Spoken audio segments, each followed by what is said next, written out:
नमस्कार किसान भाइयों, स्वागत है आपका अपने कार्यक्रम कृषि दर्शन के आज के अंक में।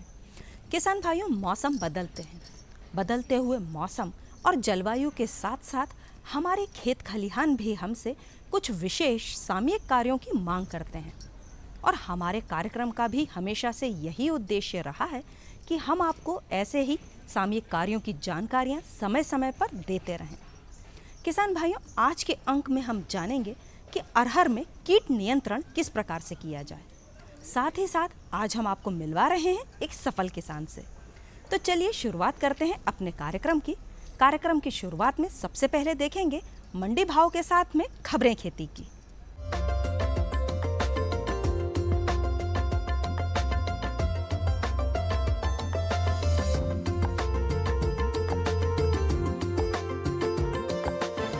नमस्कार किसान भाइयों, खबरें खेती में आपका स्वागत है। आइए नजर डालते हैं आज की खास खबरों पर।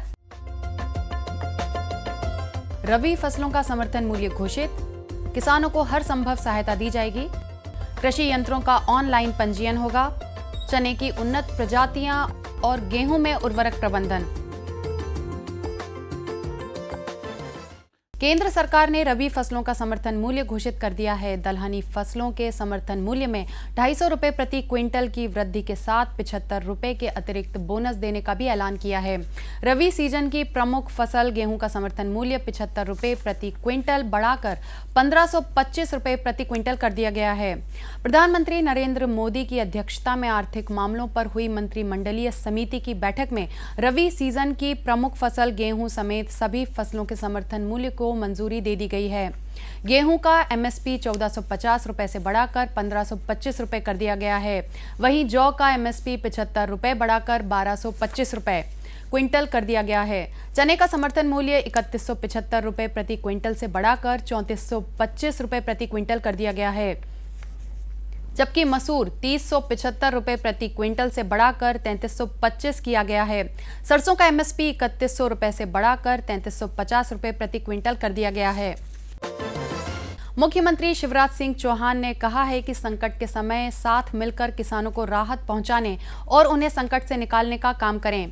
प्राकृतिक आपदा के समय हम सब मिलकर किसानों की सेवा करें। उन्होंने कहा कि किसानों को सूखे के अंधेरे से निकालेंगे। मुख्यमंत्री ने कहा कि किसानों की आत्महत्या पर राजनीति नहीं होना चाहिए। उन्होंने कहा कि किसानों को जिंदगी नहीं हारने देंगे, उनको हर संभव राहत दी जाएगी। श्री चौहान यहां सूखे की स्थिति पर चर्चा के लिए बुलाए गए विधानसभा के विशेष सत्र में हुई चर्चा का जवाब दे रहे थे।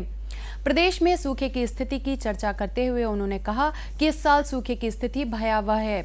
सोयाबीन की फसल अच्छी आने की उम्मीद थी, लेकिन नुकसान हुआ। फसल नुकसान का कोई अनुमान नहीं था, लेकिन अवर्षा और कहीं कहीं अति वर्षा से फसल को भारी नुकसान हुआ।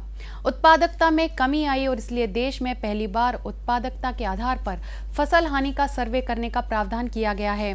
किसानों की मदद के लिए विधानसभा ने ध्वनि मत से 8,407 करोड़ 24,81,840 रुपए के द्वितीय अनुपूरक अनुमान को पारित कर दिया गया है। किसान कल्याण तथा कृषि विकास विभाग द्वारा किसानों को कृषि उपकरण प्रदान करने हेतु ऑनलाइन पंजीयन की सुविधा प्रारंभ की गई है। इसके तहत किसान भाई विभाग की वेबसाइट www.mpfsts@gmail.com पर अपना पंजीयन करा सकते हैं। ऑनलाइन पंजीयन के द्वारा कृषक भाई स्प्रिंकलर रेनगन, पाइपलाइन, कृषि यंत्र, power tiller, rice transplanter, reaper combiner, tractor आदि उपकरण विभाग से प्राप्त कर सकते हैं। इसके लिए उन्हें उक्त वेबसाइट पर अपना ऑनलाइन पंजीयन कराना आवश्यक है। पंजीयन के लिए किसानों को अपने साथ पासपोर्ट साइज का photograph, Aadhaar card, voter card, ration card की छाया प्रति, बैंक पासबुक के प्रथम पृष्ठ की छाया प्रति, खसरा दस्तावेज व जाति प्रमाण पत्र साथ में प्रस्तुत करना होगा। चने में प्रोटीन की प्रचुरता के कारण इसका दलहनी फसलों में महत्वपूर्ण स्थान है। यदि कीटों व रोगों का समेकित प्रबंधन किया जाए तो उत्पादन को कई गुना बढ़ाया जा सकता है। इसके अतिरिक्त उन्नत जातियों का बीज उपयोग कर हम उत्पादन को निश्चित रूप से बढ़ा सकते हैं। चने की उन्नत प्रजातियां JG 63, JG 218, JG 322, JG 14, JG 315, काक 2, विजय एवं विशाल उपयोग करें। चने को बोने से पहले 2.5 ग्राम प्रति किलो बीटा वैक्स या बाविस्टीन से बीज को उपचारित अवश्य करें। गेहूं में उर्वरक प्रबंधन महत्वपूर्ण कृषि क्रिया है। खाद को बीज बोने से पहले ड्रिल द्वारा जमीन में 4 इंच की गहराई पर डालना चाहिए। गेहूं की फसल में स्फुर एवं पोटाश की पूरी मात्रा बोनी के समय देना चाहिए। नत्रजन की आधी मात्रा बोनी के समय एवं बची हुई आधी मात्रा का 2 हिस्सों में बांटकर पहली और दूसरी सिंचाई के समय यूरिया का भुरकाव करके देना चाहिए। अगर सिंचाई की व्यवस्था कम है तो नत्रजन की आधी मात्रा बोनी के समय व आधी मात्रा पहली सिंचाई के साथ दे दें। तो किसान भाइयों, खबरें खेती में फिलहाल इतना ही और चलते चलते एक नज़र डालेंगे आज के मंडी भाव पर। साथ ही मुझे दीजिए आज्ञा। नमस्कार।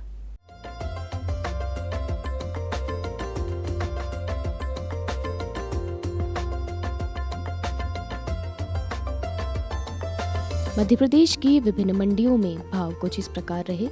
सबसे पहले ज्वार। बैतूल मंडी में न्यूनतम भाव रहा 1100 रुपये प्रति क्विंटल और अधिकतम 1135 रुपये प्रति क्विंटल। बुरहानपुर में न्यूनतम भाव रहा 1179 रुपये प्रति क्विंटल और अधिकतम 1303 रुपये प्रति क्विंटल। खंडवा मंडी में न्यूनतम भाव रहा 1215 रुपये प्रति क्विंटल और अधिकतम 1482 रुपये प्रति क्विंटल। और खरगोन में न्यूनतम भाव रहा 1221 रुपये प्रति क्विंटल और अधिकतम 1264 रुपये प्रति क्विंटल। इसके बाद जानते हैं मक्का के भाव। आगर मंडी में न्यूनतम भाव रहा 1251 रुपये प्रति क्विंटल और अधिकतम 1400 रुपये प्रति क्विंटल। वहीं बैतूल मंडी में न्यूनतम भाव रहा 1000 रुपये प्रति क्विंटल और अधिकतम 1321 रुपये प्रति क्विंटल। बुरहानपुर मंडी में न्यूनतम भाव रहा 1056 रुपये प्रति क्विंटल और अधिकतम 1341 रुपये प्रति क्विंटल। वहीं खंडवा में न्यूनतम भाव रहा 1199 रुपये प्रति क्विंटल और अधिकतम भाव यहाँ भी 1341 रुपये प्रति क्विंटल रहा। अब आते हैं गेहूं पर। तो अजयगढ़ मंडी में न्यूनतम भाव रहा 1475 रुपये प्रति क्विंटल और अधिकतम 1500 रुपये प्रति क्विंटल। गोरखपुर मंडी में गेहूं का भाव 1450 रुपये प्रति क्विंटल ही रहा। मंडला में न्यूनतम भाव रहा 1450 रुपये प्रति क्विंटल और अधिकतम 1500 रुपये प्रति क्विंटल। वहीं उदयपुरा में न्यूनतम भाव रहा 1400 रुपये प्रति क्विंटल और अधिकतम 1600 रुपये प्रति क्विंटल।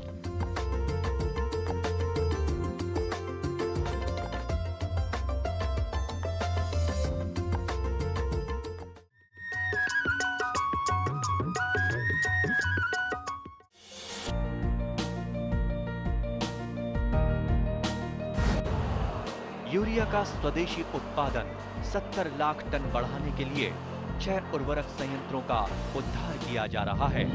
FCIL के गोरखपुर, सिंदरी, तलचर और रामागुंडम संयंत्र, HFCL की बरौनी इकाई और PVFCL की नामरू फोर्थ। सोने पर सुहागा ये है कि देश में अब बनेगा सिर्फ नीम लेपित यूरिया, क्योंकि इससे होगा किसानों का फायदा ही फायदा।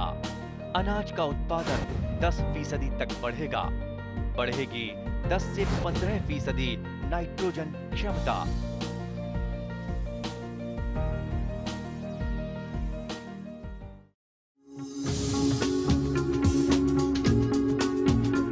कश्मीर से केरल, अरुणाचल से गुजरात, कहानी जिंदगी की हो या खेती की हो बात, देश के हर रंग की बात राज्यों की। सोमवार से बुधवार शाम 5:30 पर डीडी किसान, बदलते भारत की शान।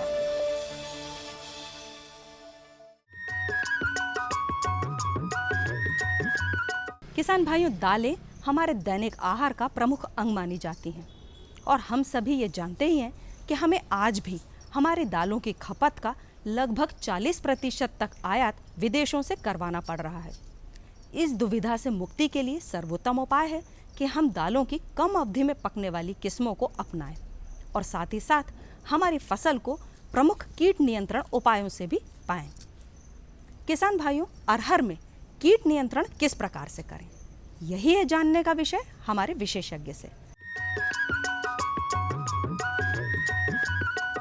अरहर हमारे मध्य प्रदेश की खरीफ की फसल है, जो कि रोकड़ फसल भी हम कह सकते हैं। और मानव के आहार में दाल जो प्रतिदिन इसकी मांग बढ़ती जा रही है, इसके दाम भी बढ़ रहे हैं।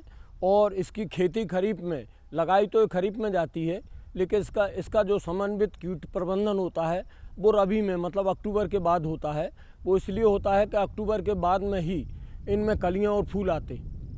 मैं किसान भाइयों को बताना चाहता हूं कि अरहर में फूल आने से, कलियां आने से पहले हमको रासायनिक दवाइयों को नहीं डालना है, क्योंकि उसमें किसी भी तरह की आर्थिक क्षति नहीं होती है। तो अरहर में जो मुख्य आर्थिक क्षति करने वाले कीड़े हैं वो हैं 4। पहला जो कीड़ा है वो उसको हम तुअर प्लूम माथ कहते हैं, हिंदी में उसको कहेंगे कि रोमिल इल्ली। तुअर की फली पर रूंगे वाली छोटी हरे और काले रंग की या गुलाबी रंग की जो इल्लियाँ होती हैं, जिनका की रंग अरहर की फली जैसा होता है, तो किसान भाई इसको पहचानने में बहुत धोखा खा जाते। जब तक वो अरहर के पास जा कर के फलियों को नहीं देखेंगे तब तक वो इस कीड़े को नहीं पहचान पाएंगे, और वो ये कीट जो है निरंतर नुकसान करता जाता है। इस कीट की जो अवस्था है, इल्ली अवस्था है, वो हानिकारक है। और इल्ली बढ़ते हुए दानों को खाती है, पहले ये छेद करती है और दानों को खाती है, लेकिन ये छोटी होती है तो ये राहर की जो फली होती है उसके अंदर पूरी चली जाती है और उसको दाने को नुकसान करती है। दूसरा कीट जो है वो है चना की इल्ली। ये जो है तुअर की जो रोमिल इल्ली है उसके साथ या उससे पहले भी आ जाती है। इसका प्रकोप जो होता है राहर में फलियां या फूल बनते समय से ही शुरू हो जाता है। किसान भाई वैसे चने की इल्ली को भली भांति जानते हैं, फिर भी हम बता दें कि अगर राहर पर उनको देखना है तो रोमिल इल्ली जो है वो चने की इल्ली से आकार में बहुत छोटी होगी। चने की इल्ली बहुत बड़े आकार की होती है और इसके जो बगल की जो धारियाँ होती हैं वो इसकी पहचान होती है। सफ़ेद या पीले रंग की दोनों पट्टों पर जो धारियाँ होती हैं और इसके शरीर पर बाल पाए जाते हैं, ये चने की इल्ली को पहचानने की एक विशेष बात है। और ये जो इसकी मादा है वो फलियों पर अंडे देती है। एक एक अंडा अलग अलग जगह रखा जाता है। 3-4 दिन के बाद में अंडे से जो इल्ली निकलती है वो राहर की जो फली है उसमें छेद करना शुरू करती है। और जो चना की इल्ली है ये आकार में बड़ी होती है, तो किसान भाई ये समझ लें कि जब फली में बड़ा छेद दिखे तो वो चना की इल्ली का है और बारीक छेद में दिखे तो वो रोमिल इल्ली का है। इस तरह से ये दोनों इल्लियाँ, इनकी दोनों की हानिकारक अवस्था इल्ली है। और इसके साथ में एक अरहर पाट फ्लाई आती है और जो कि अंदर घुस कर के और इसकी जो बिना पैर वाली इल्ली है वो दाने को ख़राब करती है और बीज नष्ट हो जाता है। एक बग होता है वो भी दानों को खाता है, दाने पिचक जाते हैं, बीज के लिए नहीं रहते हैं। इसलिए किसान भाइयों से मेरा आग्रह है कि वो अपनी फसल का निरीक्षण करें और कीड़े आते हैं तो पहला छिड़काव ट्राइजोफास का करें। 1.5 लीटर मात्रा 1 लीटर पानी में डालकर घोलें कर छिड़काव करें। दूसरा छिड़काव डाइमेथोएट नाम की दवा का है जो कि आंतरिक कीटविष है और उससे हमारी पाट फ्लाई का कंट्रोल होगा और जो तुगर पाट बग है इसका कंट्रोल होगा। और इसके साथ साथ में मैं बताना चाहूँगा कि अरहर की फसल में लगातार एक ही कीटनाशक का उपयोग ना करें। पहला छिड़काव अगर ट्राइजोफास का किया है तो दूसरा छिड़काव उनको डाइमेथोएट का करना चाहिए या क्यूनाल्फास का करना चाहिए, जिससे कि कोई भी कीड़ा कीटनाशकों के प्रति प्रतिरोधक क्षमता अख्तियार ना कर पाए। किसानों से मेरी सलाह ये है कि कतार से कतार की दूरी और पौधे से पौधे की दूरी रखें तो कीड़ों का प्रकोप कम होगा।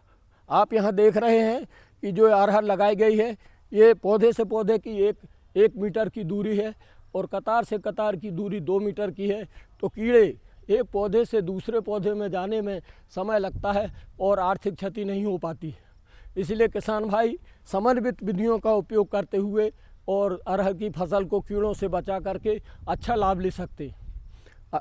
और ये अरहर जो है सोयाबीन के साथ में और अन्य फसलों के साथ में मिश्रित फसल के रूप में बहुत कामयाब फसल है और अगर हम बहुत संरक्षण अपनाते हैं तो किसान भाइयों को भरपूर लाभ मिलेगा और प्रति हेक्टेयर बहुत अच्छी आमदनी होगी। अभी वर्तमान समय में इन 4 कीड़ों के अलावा एक रस चूसा कीड़ा है जिसको कि नजारा भी रूडेला कहते हैं। ये ग्रीन सब्जियों पर पाए जाने वाला हरा कीड़ा है। इसकी जो शिशु और प्रौढ़ हैं वो रस चूसते हैं और जिससे कि फलियों के अंदर का जो दाना है वो पिचक जाता है। तो किसान भाई अपनी फसल का निरीक्षण करते रहें और तुरंत अपने प्रबंधन के विधियों को अपनाएं तो वो अच्छी अरहर की उपज ले सकते हैं।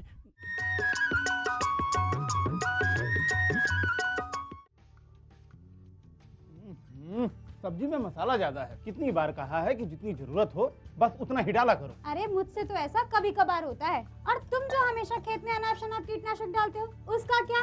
ठीक ही तो कह रही है बहू। देख, खेत में उतनी ही दवा डाल जितनी जरूरत हो। याद रखो, कीटनाशक जहरीले होते हैं। डिब्बे पे लिखी सूचना के हिसाब से ही दवा डालनी चाहिए। पहले फेरोमोन ट्रैप, लाइट ट्रैप, मित्र कीट, जैविक कीटनाशक आदि का इस्तेमाल करें। जरूरत पड़ने पर ही रासायनिक कीटनाशक का इस्तेमाल करें। छिड़काव सुबह या शाम दस्ताने, मास्क और पूरी आस्तीन वाले कपड़े पहनकर करें। हवा की दिशा में छिड़काव करते हुए पीछे जाएं। दवा के डिब्बे, छिड़काव यंत्र सुरक्षित जगह पर रखें। अब कुछ समझे क्या? हाँ, समझ गया मेरी रानी। अब ना करो नादानी। इसने पिला दिया ना तुझे पानी।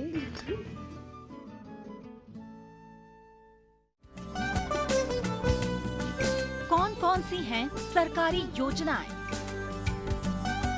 कैसे उठाएं इनका लाभ? जानिए अपने गांव का हाल। देखिए चौपाल चर्चा, सोमवार से शुक्रवार सुबह 9 बजे। डीडी किसान, बदलते भारत की शान।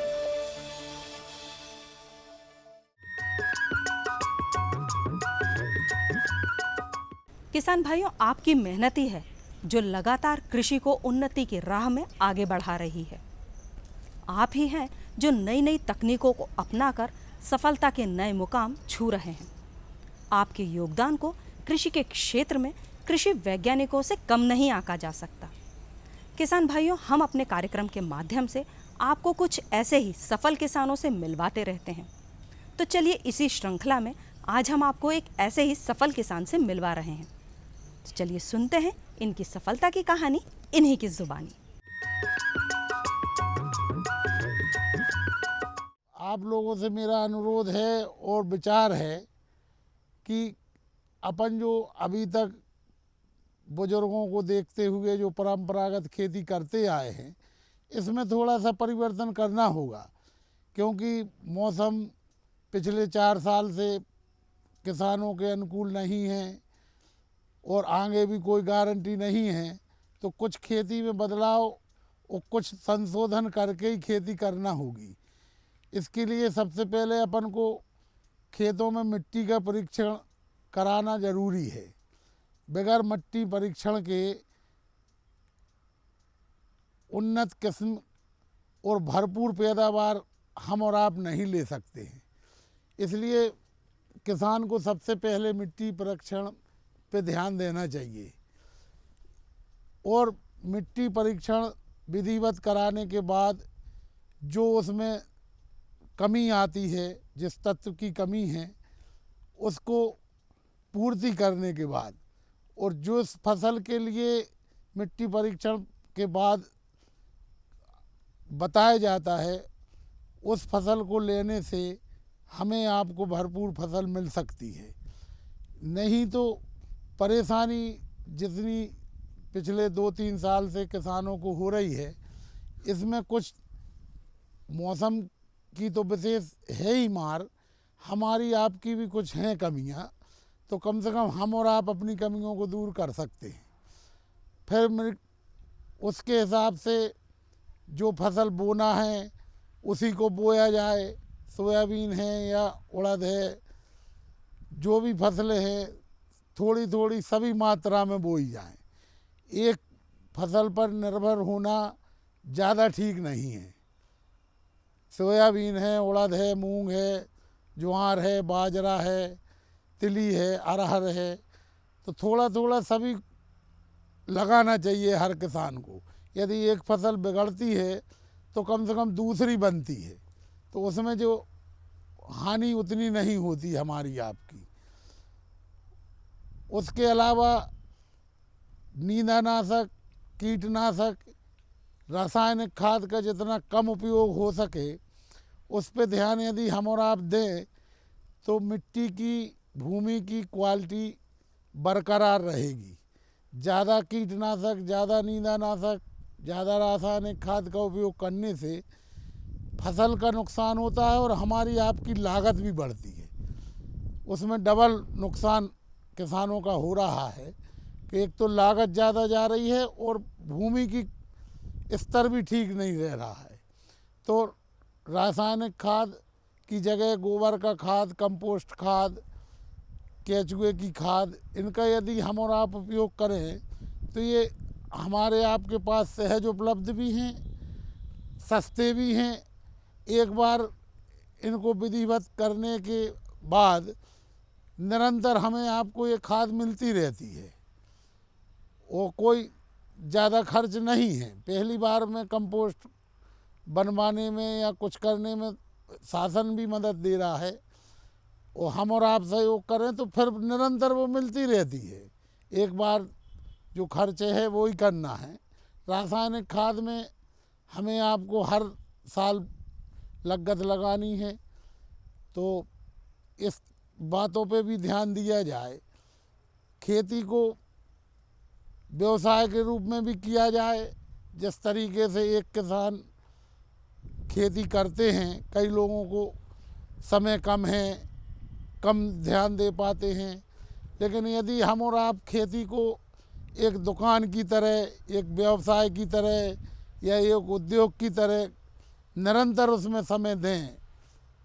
यदि मान लो कोई व्यापारी है तो सुबह 9 बजे दुकान खोलता है, रात को 9 बजे तक चलाता है, तो इस तरीके से यदि हम और आप खेतों पे ध्यान दें तो कई समस्याएं अपने आप हल हो सकती हैं। लेकिन हम और आप कई लोग हैं जो महीने में, एक हफ्ते में, 10 दिन में खेती या खेत देखने जाते हैं, उससे भी हम और आपको नुकसान हो रहा है। कई चीज़ों की जानकारी नहीं हो पाती, कई बातें मालूम नहीं चल पाती। तो इस तरीके से यदि विधिवत खेती की जाए तो ऐसा नहीं है कि ये नुकसान, आज भी उत्तम है खेती करना। खेतियों की, ज़मीनों की कीमत जिस तरीके से बढ़ रही है उस हिसाब से उत्तम है खेती करना।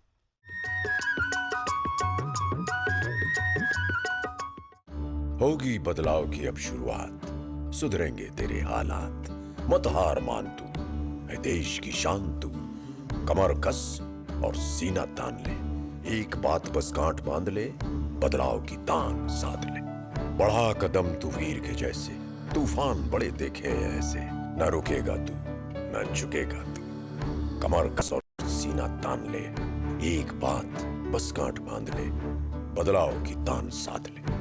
हरियाली खेतों में झूमेगी, खुशियां तेरे कदम चूमेगी। कुछ सीख नया, कुछ सिखा तू, है फौलादी दिखा तू।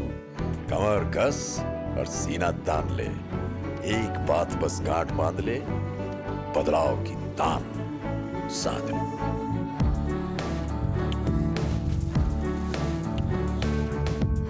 दूरदर्शन किसान, छेड़ो बातें बदलाव की। पशु नहीं अभिमान है, किसान भाई की शान है। आय का है माध्यम, परिवार का सम्मान है। पशुपालन पर आधारित विशेष प्रोग्राम हमारा पशुधन, गुरुवार और शुक्रवार शाम 5:30 पर। डीडी किसान, बदलते भारत की शान। मुद्दा 1, खरीफ की फसल का मतलब ही यह है कि भाई जो मानसून की बारिश होगी उसी पे ये फसल जो है आगे चलेगी। राय अनेक, फसलों का और प्रजातियों का चुनाव सही से करें। विषय विशेष पर होगी जमकर बात। कैसी भी परिस्थिति आएगी तो किसान डटा रहेगा, किसान डटा रहेगा तो देश के लिए अन्न पैदा होता रहेगा। देखिए विचार विमर्श शुक्रवार शाम 7:30 पर। डीडी किसान, बदलते भारत की शान।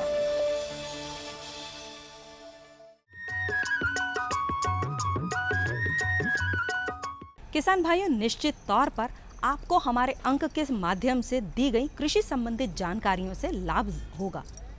फिर भी यदि किसी किसान भाई के मन में कोई प्रश्न या जिज्ञासा है, या फिर कोई किसान भाई अपनी सफलता की कहानी हम तक पहुंचाना चाहे, तो पत्राचार करना ना भूलिएगा। पत्राचार करने के लिए हमारा पता नोट कर लीजिए।